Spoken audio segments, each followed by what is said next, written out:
All right, welcome everyone to Primal Vinyasa again in my kitchen, living room, apothecary area. So I am gonna have minimal props today for you all, which is just the danda or the staff. And you can use your blocks, you can use your blanket, whatever you want for your own comfort.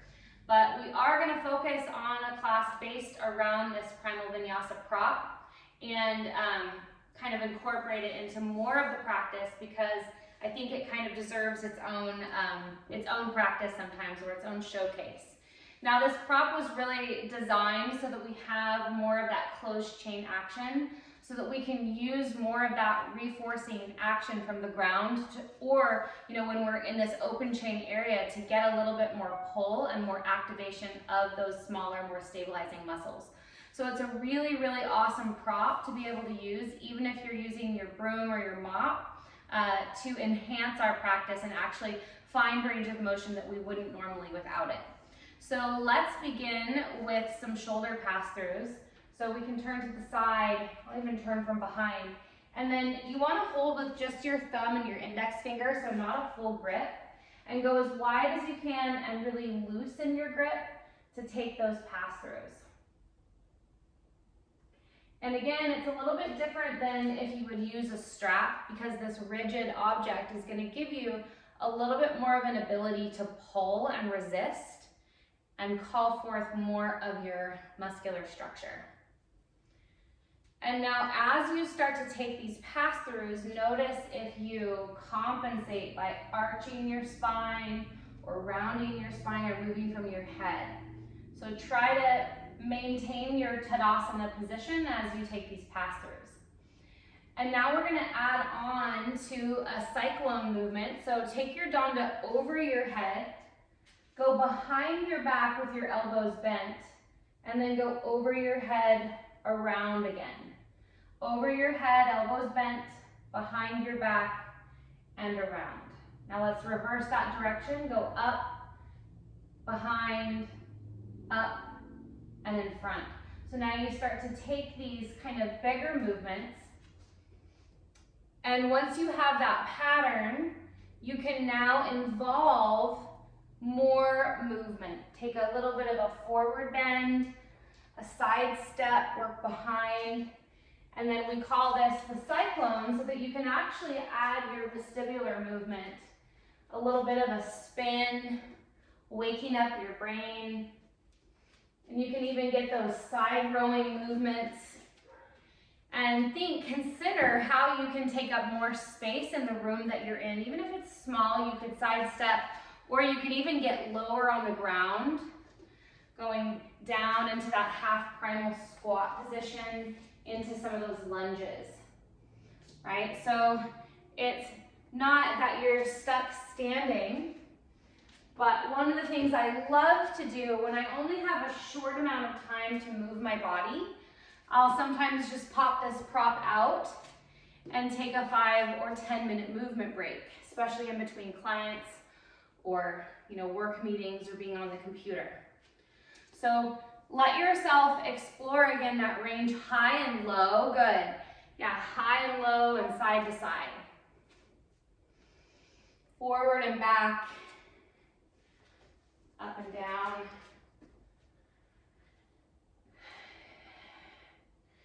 And then notice your breathing pattern,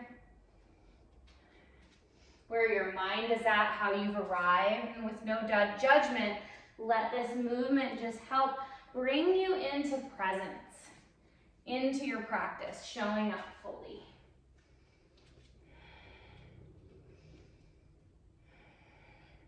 One of the reasons in Primal Vinyasa that we start in a dynamic way is because all of us come from somewhere in our life where we've been doing something, or we've been busy, or we've been sitting, and oftentimes in kind of the common model of a yoga class is you arrive and you sit. And for me, that was always the most difficult thing, is I needed to move my blood, kind of get present in the room that I'm in and involve myself fully, and then I could sit and breathe. So that's the reason why in the Primal Vinyasa method that we always start in a dynamic way, because it helps our nervous system really come to the present moment. Then when we breathe, it's a bit more effective. Okay? So begin to slow down your movement. Come to center, take your toes out and your heels in. Bring your danda in front of you, so a bit wider than maybe you're used to for a traditional squat. So toes out, heels in. Then lead with your hips. So hips go back, danda forward, then bend your knees, come into a squat, look down. Stand back up, drive through your danda so you get that ground reaction force. The more you push, the more you rise. Squat back, danda comes forward, chest goes down. Inhale your breath. Exhale, drive through your danda, stand up without pushing your pelvis forward. So just remain in that neutral pelvic position. A little quicker, squat down, inhale your breath. Exhale, strong, stand and rise. Inhale, squat. Exhale, stand. Keep going like that so that you start to build your pranayama. You start to build and inform that ujjayi breath a little bit more deep into this pattern. In and out through your nose. And then feel free to shift the danda side to side. So you can shift an angle so you get a little more range of motion in your shoulder.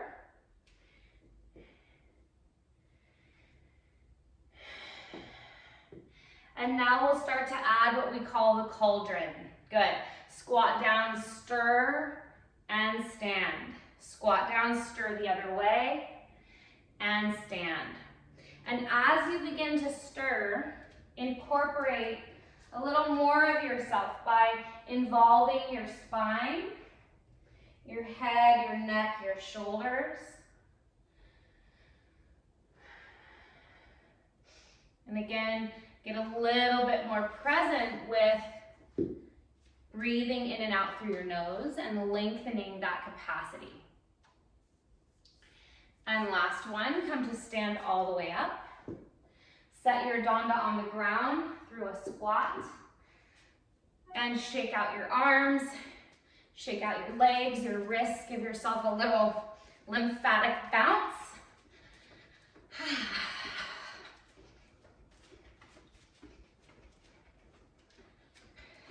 Got it. All right, we'll come to the earth, take a squat to get down, hips back, belly to your thighs. Walk your hands forward, lower your knees, and then sit on your heels. Or today, you can sit on your danda to get a little bit more awakening in your calves and your hamstrings. Now, if that's too intense, you could put your blanket over it or sit on a block too. And if you're using your danda, just take a moment to roll the back of your calves until you find that interesting sweet spot. And go ahead and stay there. Yes. It's like cross fiber. The cross fiber movement there is like, oh, I normally just stretch like the calf and the down dog, but we don't always get that cross fiber smash per se. So once you find your most ideal space where you can breathe, where you can be there without, cringing or pulling up on yourself. So you want to make sure it's in a spot that you can kind of hang out for a moment. So if you lower it towards your ankle, you can do that too. Okay? And then rest your hands in your lap. Go ahead and close your eyes. And let the feeling of your body kneeling here with the danda between your calf and your hamstring, again, help bring you into a more present state. Through this touch, through this contact, through this awareness, we can come into our bodies a little more fully. And we're going to use the sound of Om just to tone the vagus nerve, which also helps us bring ourselves a little bit more into presence. So your hands can slide up to your heart or to your belly or to your center, wherever you really want to feel that vibration under your hands. And we'll take 3 humming Om sounds. Exhale out all of your breath. Inhale fully. Exhale.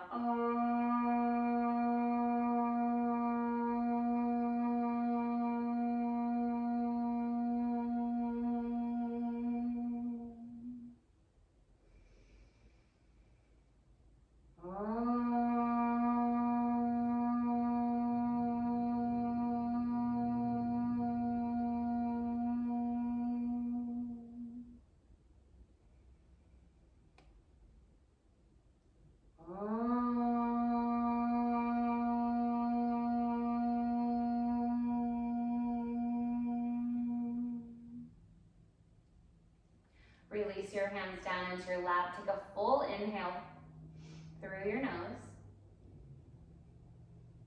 And then open your mouth and just exhale everything out. Draw your hands to your heart, bow your head for a moment. Connect with your intention, your reason for showing up, setting a blessing, a word.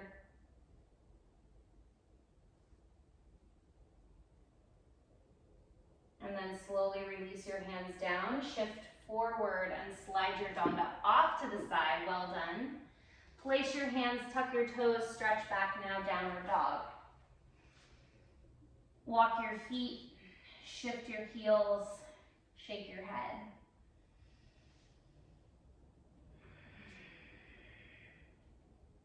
Every time we approach this downward dog, it's just, again, another layer, another invitation deeper into presence.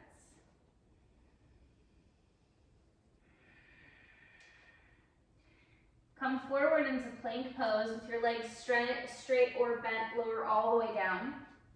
Slide your danda behind your back. Turn your palms to face up. And now pull against the rigid object. So you feel the activation of your muscles. Then draw your shoulders down first, so you depress the scapula. And then activate them towards the midline, so you retract. So depress, retract, and then lift your chest, keeping your neck long, lift your legs. Shalabhasana with the danda. Take one more breath to rise through your legs, through your chest, and exhale, lower down. Keep your danda in your hands. We'll do that one more time. Come up just a little bit. Pull the danda so you get that activation of your muscles. Then depress your scapula so you draw down. Then retract so the head of your arm bones lifts. Lift your danda away from your body even higher this time. Lift your chest, lift your legs. Take a full breath in, neck stays soft and clear. Rise one more inch. And exhale, lower down. Slide your danda off to the side and place your hands, tuck your toes. Inhale up to all fours or plank. Exhale, downward dog.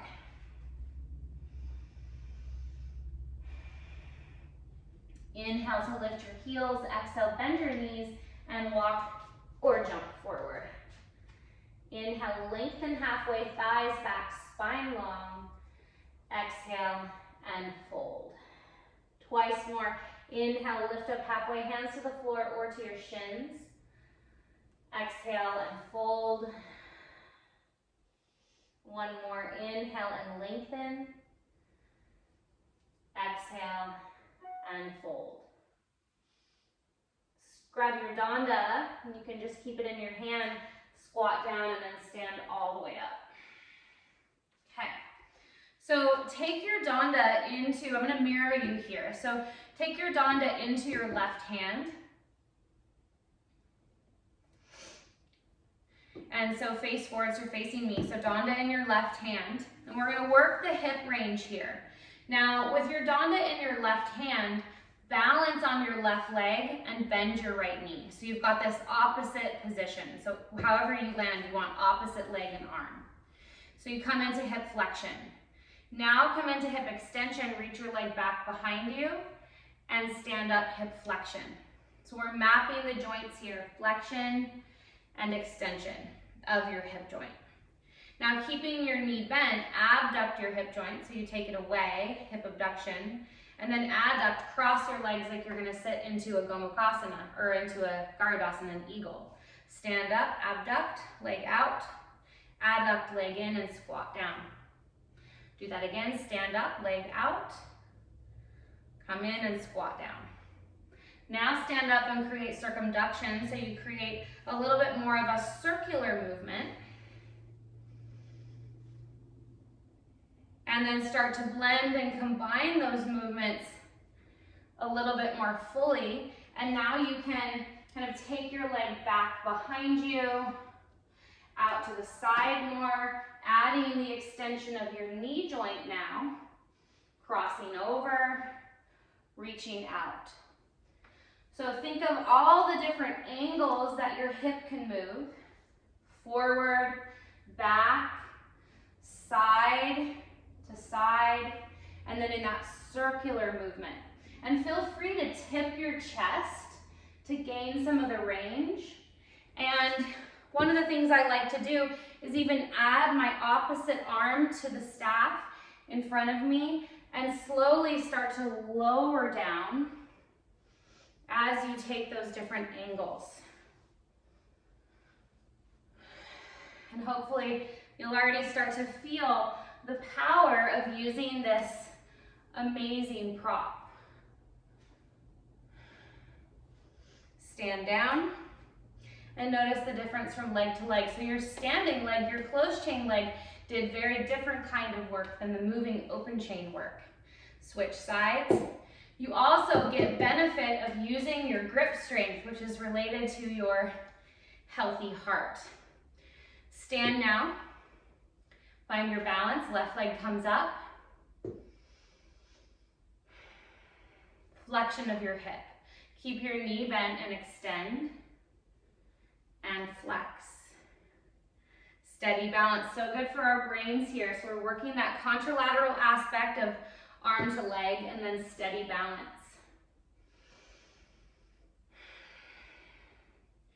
Now stand up, work your hip abduction. You can remember because it's kind of like to kidnap, to abduct, to take away from the midline, and then add to the midline. Squat down. Stand up, abduct, and adduct. Away. Nice. And back in. And stand up, steady your balance. Take that full range. So it's not just kind of out to the side, but you want to feel that range of motion in a big circle.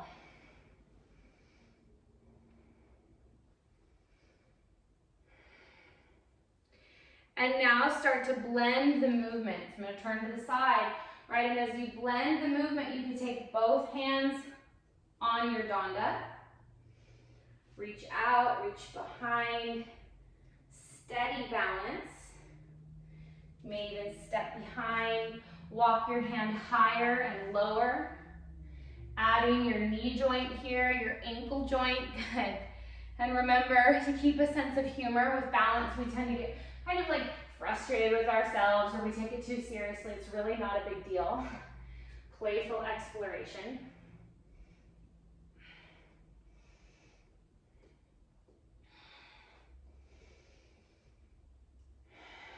All right. And stand down. I noticed for myself one side is much more intelligent or awake than the other.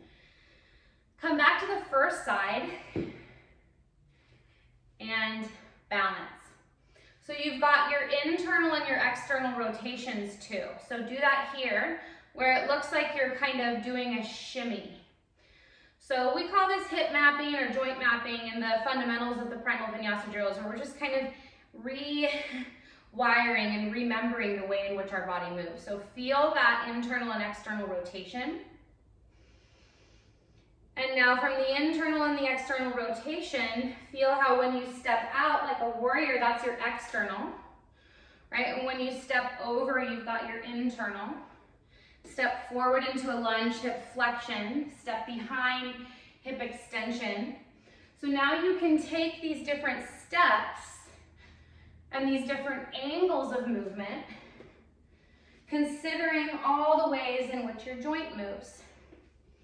Add your circumduction, your abduction, your adduction, and then landing your foot in different angles. One of the myths that we hear in yoga, not just yoga, but also just in the movement world, is that the knee can't go past the toes, which there's nobody that's gonna kind of slip and fall or walk and then their knee is like perfectly exactly over the second toe. As your knee learns to retrain, it has to shift into those different angles to repair it. If we try to always micromanage the knee over the second toe, it won't be a human knee. It'll be a micromanaged knee. So let yourself kind of angle in those ways. If your muscles are strong when you land, your knee is safe. Come back to center and switch sides. Okay, stand up, Find that shimmy, feeling into your internal and external motion. So you stabilize the other parts of your body and then move. And step out to the side for that kind of warrior two, externally rotated position. You can step behind, step over, right? You know the pattern. And start to get creative. We think sometimes that using a danda would be like cheating for the balance or something, but the point of this in this drill here is to actually drive down with your hand, feel the referral of your core, and then really use your hand as that grip strength, using more parts of your brain and enhancing your ability to skillfully train all of your ranges, which to me, this is injury prevention. It's kind of like with health. We don't want to wait until we're sick. We want to keep the immune system and those detox pathways healthy. Same with our movement. We want to have all these pathways working. Good, yes. Lots of good movement happening. Come to center and stand down. Move your danda to the side on the floor against the wall. And then just take a little meander around. Notice the difference in your legs, your hips, your presence.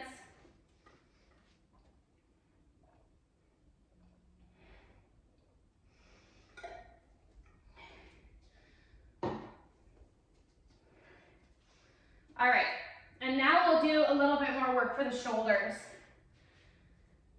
Many of you have done this before, but it's one of my favorites. We call it shoulder flossing. So hands come behind your back with your palms facing out.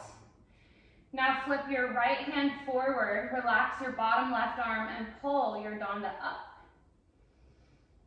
Come back to center, switch your hands, switch your grip. Relax your bottom arm like a cow face arm, and then lift. Again, switch and flip, reach up. So this is that shoulder flossing kind of pendulum behind your back. And now we can start to add some rotation. Swing your danda around behind, reach towards the floor, up overhead. And this is where you kind of get fancy with your hand passing. Tap the floor. And here's where you can start to add also some of those lunge positions where you actually get a half bind in there. Reaching forward, coming up and around, side bend. You can step behind and step behind. So it requires trusting that you are creative. You were born to move. And so one of the things I also love about the danda is it gives us a different layer of permission to be creative in our movement.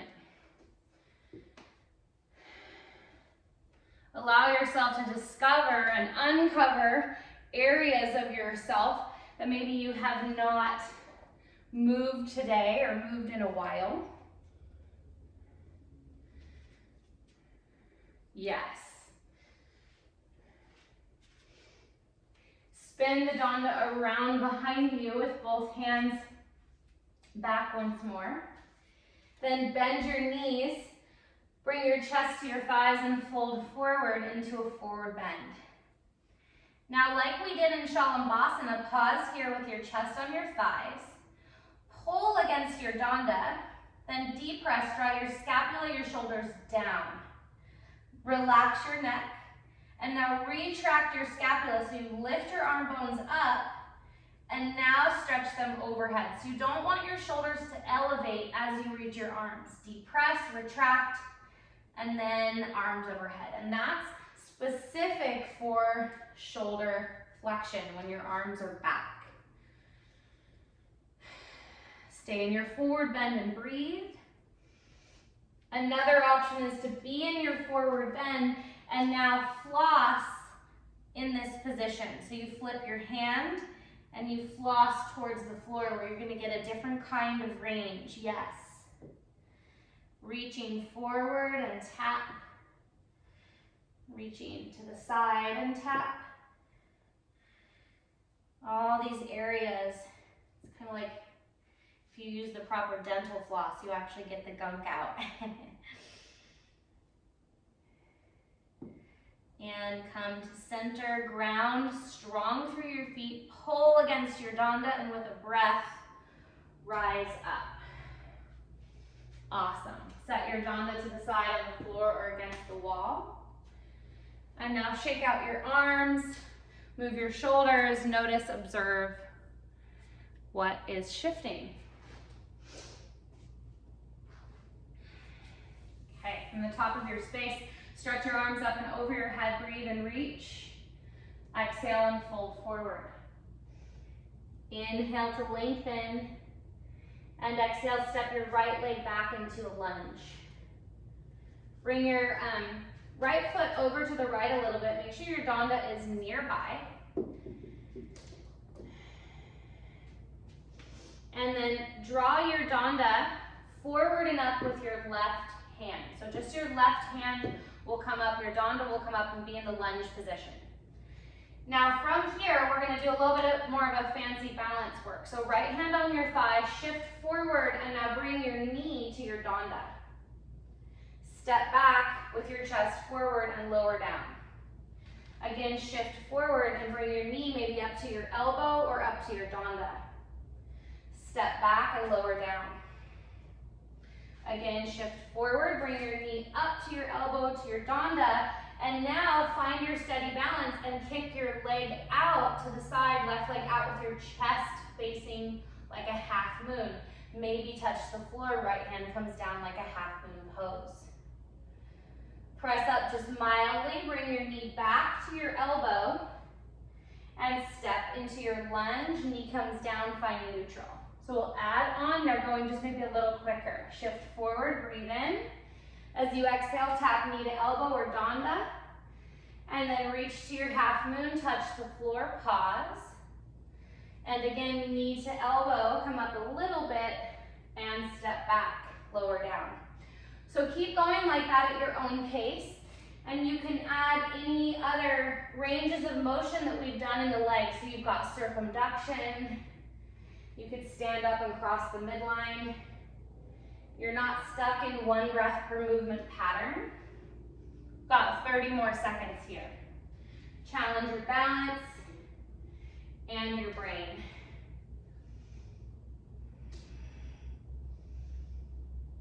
And it doesn't have to be exact, right?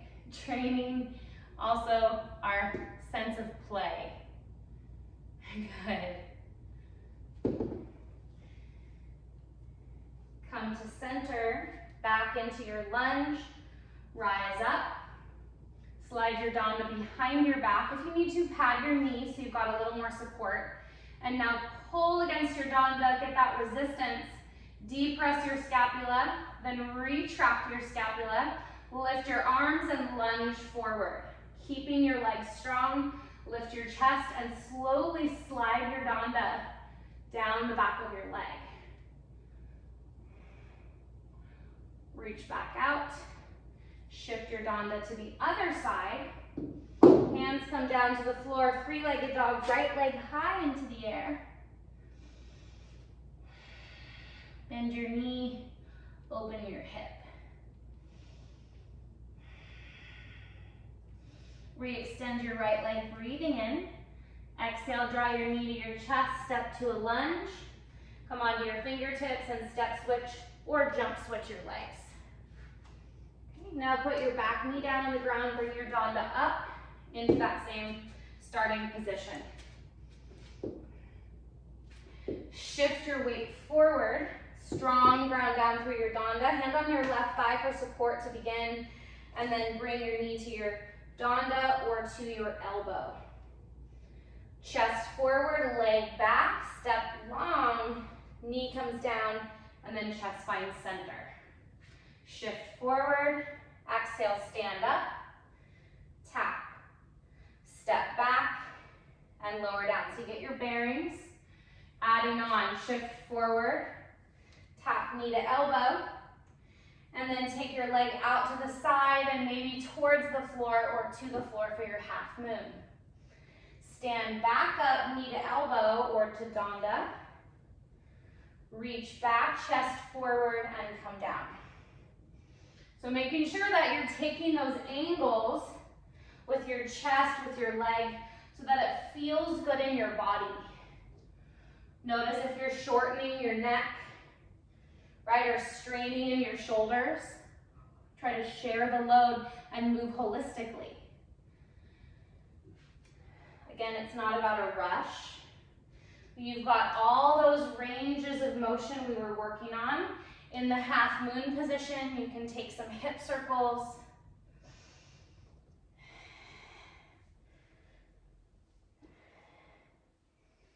Good. Last 30 seconds. Make sure you're not holding your breath or over breathing. The wonderful thing here is you're really using your shoulder. You're balancing strong right arm at the same time. Drive down into your core, steady in your breath. And we'll meet in a lunge. Well done. Shift forward, bring your Danda behind your back. Again, pad your knee if you need a little bit more support. From this position, pull so you find the strength in your shoulders. Depress your scapula. Free neck, retract your scapula, lift your arms. From there, lunge forward without collapsing, and then slide your Danda down for more of an extension. Breathe. And back out slowly. Bring your Danda to the floor, hands come down, three-legged dog, left leg in the air, bend your knee.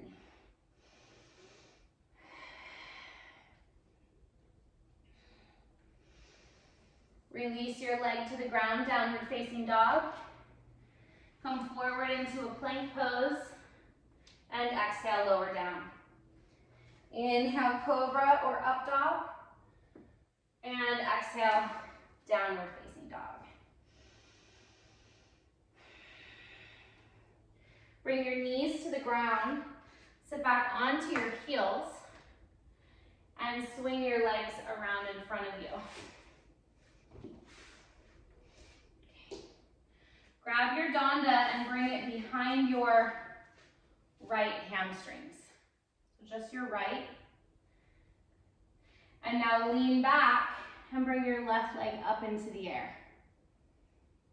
So this one will also be a brain game. So the Danda's behind your right hamstrings, left leg is up until your thigh touches the Danda.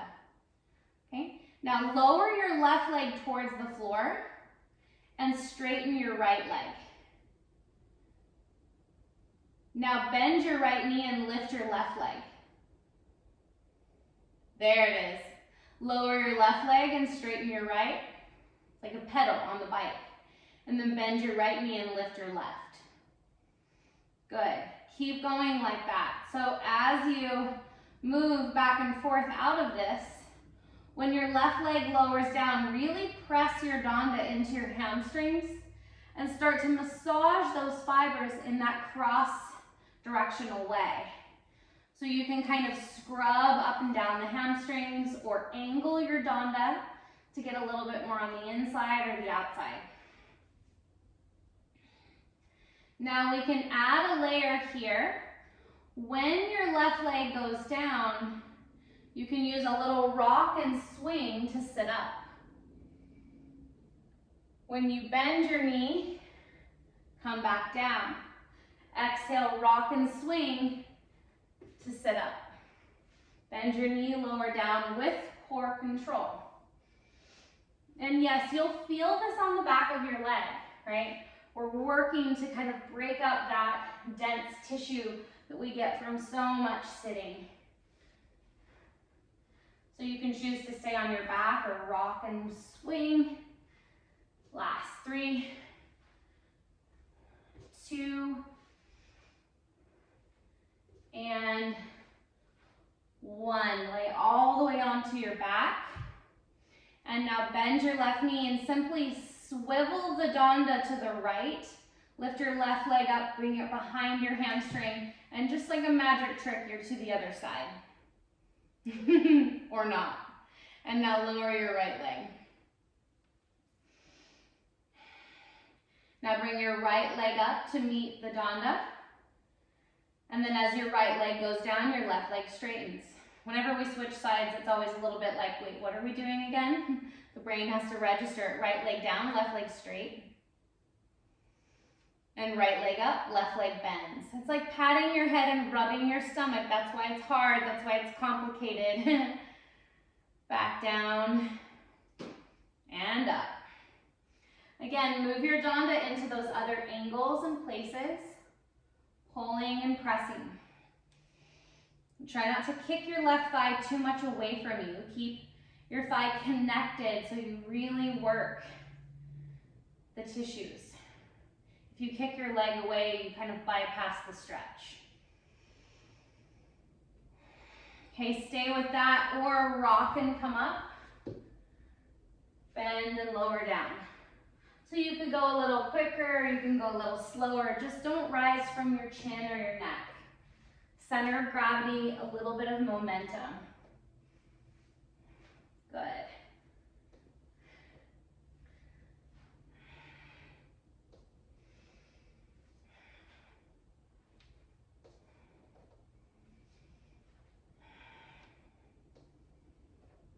And last 3,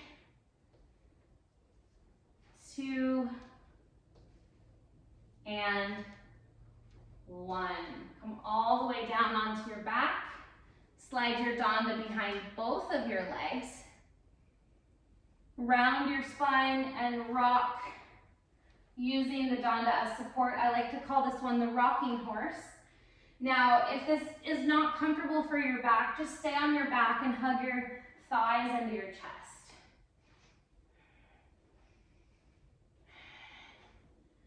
Okay, now come all the way onto your back.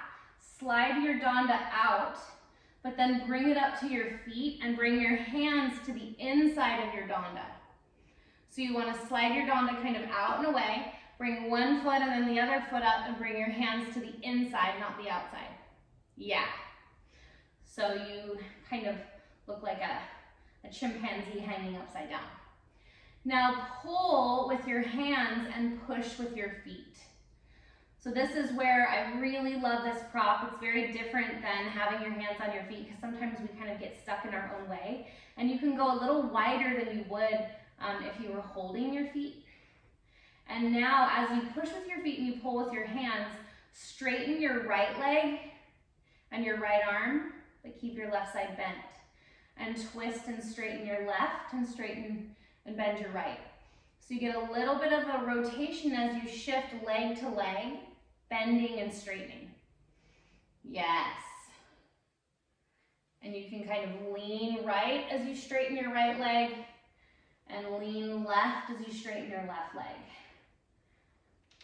You can even sit up a little bit, lifting your head, but find all those different lines of movement. And you will get into areas of your legs that you have not visited, maybe ever or in a while. But that's part of that strategy. So breathe through it, into it.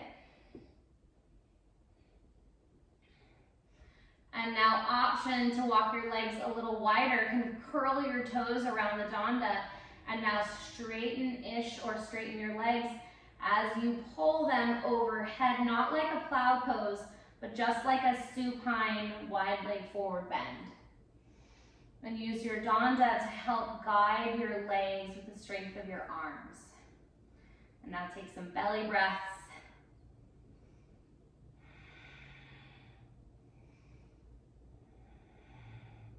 Rock yourself back to center, release one leg, release the other leg, and wow, quite a lot of blood flow.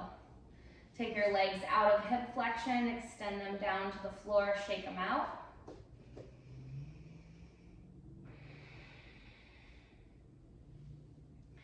And now notice in your body, just by closing your eyes and breathing for a moment, how your body might want to move to finish your sequence here. So just consider what you might want to do. Maybe it's a bridge pose or a twist, or potentially you're just complete and you want to fully rest. So take the next few moments to move however you like.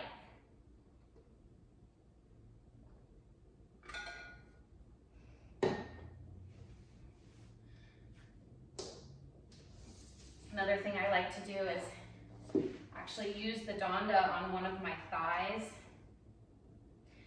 And you can separate your legs and kind of get a little bit of that massage action.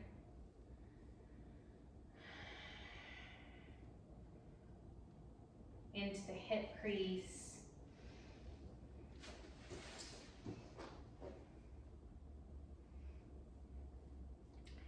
One of the things I love about having these tools nearby, so if you work at a desk or standing desk, or even if you're working from home, to keep your tools nearby, your blocks, your Danda, your apex, your ball, whatever that's going to remind you to take those movement breaks. I have my Danda right next to my work setup so that I take those breaks every 15-20 minutes. And like we did standing, you can do your range of motion. A little bit goes a long way. 2 to 3 minutes adds up over the day. Or stand on your blocks or lay over your ball. Little bits of movement. So you have a whole sequence here. Now you could take little pieces and parts and incorporate them into your day. Once you have finalized your movement, you can come to rest in Supta Baddha Konasana, Shavasana, downward facing Shavasana, whatever you'd like.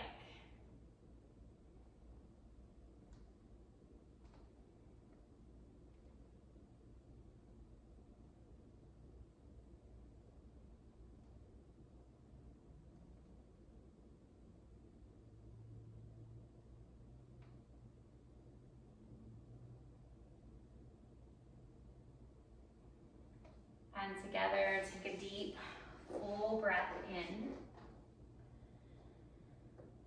Open your mouth and exhale your breath.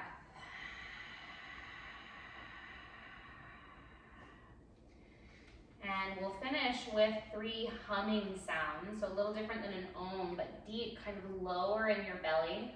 So you really feel that kind of delicious humming sounds. We'll take 3 of these. Your hands can come to your collarbones where you feel the sound, or deep low into your belly where you want to feel that resonance. Inhale deeply.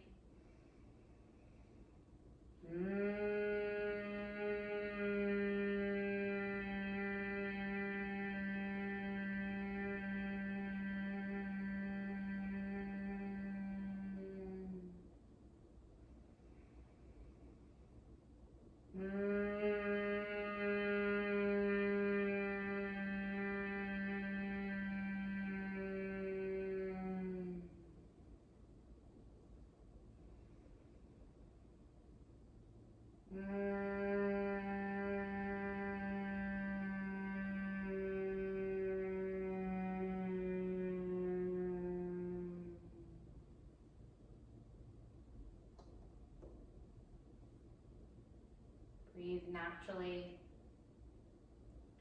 Feel how sound settles the nervous system,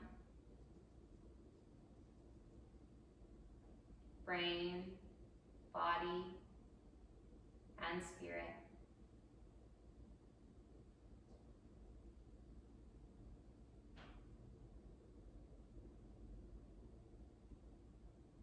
Witness yourself steeped here in a space of vitality.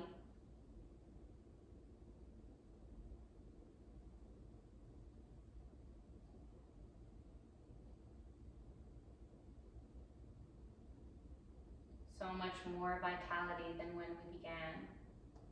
Through breath, through movement, cellular awakening.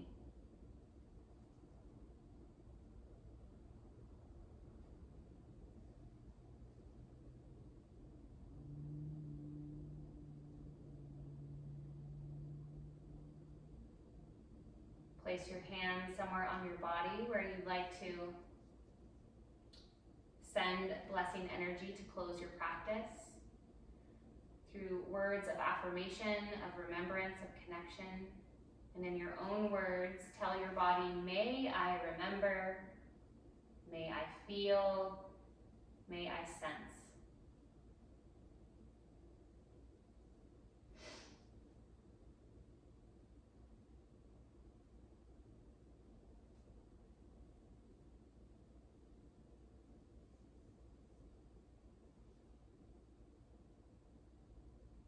And then as you're ready, you can slowly deepen your breath, roll over onto one side, and we'll come up to close practice in kneeling or seated.